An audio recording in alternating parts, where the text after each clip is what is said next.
кои са най-добрите пачове за очи. Това е моята класация топ 3 на най-добрите пачове за очи според мен. Тези в момента ги ползвам, а от тези това ми е нова опаковка. От тях съм изхабила поне 3 опаковки вече. Тези са на Bip Jericho Rose Jelly. Тези отново са на Bip. Те са с PDRN и с ретинал. И тези са на BioHeal и се казват ProBioderm и те са с колаген. Почвам с тези на Bip, които са с PDRN и с ретинал. Тях ги използвам в момента вечер. Как изглеждат. Нито едни други пачове не ги признавам. Онези всички се свличат по лицето и са много дразнещи и не виждам и кой знае какъв ефект от тях.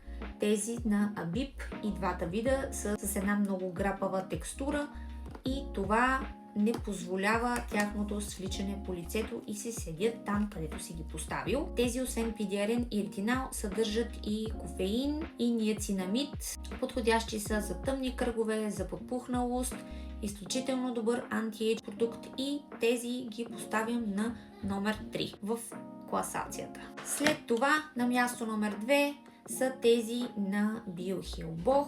Тези са с колаген, с пептиди, с PDRN. Между другото са много добри. Ползвам ги от 2 седмици. Отново страхотен анти-ейдж продукт. Те също имат такава текстура като тези на Bip. Не са гладки и много ми харесват. Между другото, BioHeal е една изключително интересна марка и имат много хубави продукти.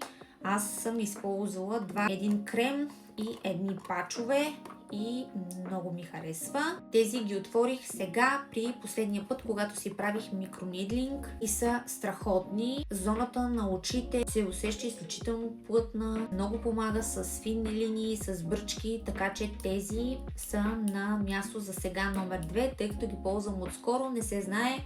Тук виж са изместили и тези, които са на място номер 1. След като използвам тази опаковка, ще видим. От много отдавна ви говоря за тези пачове на Bip. Те са с Jericho Rose Jelly, съдържат хиалуронова киселина, кофеин и са отново за подпухнали очи, за тъмни кръгове, помагат с финни линии, с бръчки. Общо взето, трите си приличат по функции, тъй като просто такива гледам да си поръчвам. Тези в момента няма да ги отварям. Те са същите като тези, които ви показах. Отново има такава текстурата, уникални са като състав и като усещане. В повечето случаи и трите ги оставям да преспя вечерта